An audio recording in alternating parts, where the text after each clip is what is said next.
మామూలుగా పెళ్ళైన తర్వాత హీరోయిన్లు సిల్వర్ స్క్రీన్కి దూరం అయిపోతారు. కానీ ఇప్పుడు మాత్రం అలా కాదు. మ్యారేజ్ చేసుకున్న తర్వాత కూడా కెరియర్ కొనసాగిస్తున్నారు. చాలామంది హీరోయిన్స్ విషయంలో ఇదే జరుగుతుంది. ఓ టాలీవుడ్ స్టన్నింగ్ బ్యూటీ కూడా అదే పని చేస్తుంది. ఓ బాలీవుడ్ హీరోతో భారీ సినిమా చేసేందుకు రెడీ అవుతుంది. Samantha Raj Nidimoru marriage last year December 1న జరిగింది. కోయంబత్తూరులోని ఈషా ఫౌండేషన్లో జరిగిన ఓ ప్రైవేట్ వేడుకలో వివాహ బంధంతో ఒక్కటయ్యారు. అయితే పెళ్ళైన తర్వాత కూడా సమంత తన ప్రాజెక్ట్స్తో ఫుల్ బిజీగా ఉంది. రాజ్ డీకే డైరెక్షన్లో సల్మాన్ ఖాన్ ఓ మూవీ చేస్తున్నాడు. ఇది భారీ సూపర్ హీరో సినిమా. ఈ ప్రాజెక్టును అత్యంత ప్రతిష్టాత్మకంగా గ్లోబల్ స్టాండర్డ్స్తో నిర్మించేందుకు ప్రణాళికలు సిద్ధం చేస్తున్నారు.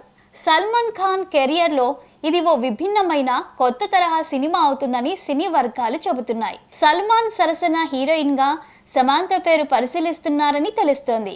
గతంలో ది ఫ్యామిలీ మ్యాన్ 2, సిటాడెల్ వంటి ప్రాజెక్టులో సమంత యాక్ట్ చేసింది. ఆ టైంలోనే రాజ్తో ప్రేమలో పడిన విషయం అందరికీ తెలిసిందే. సల్మాన్ ఖాన్ చేయబోతున్న సినిమాలో హీరోయిన్ పాత్రకి సమంత సరిగ్గా సూట్ అవుతుందని రాజ్ భావిస్తున్నాడట. సల్మాన్ సమంత వంటి క్రేజీ కాంబినేషన్ సెట్ అయితే ఆ మూవీపై అంచనాలు ఓ రేంజ్లో ఉంటాయి. చూడాలి మరి అధికారికంగా ప్రకటన ఎప్పుడు వస్తుందో.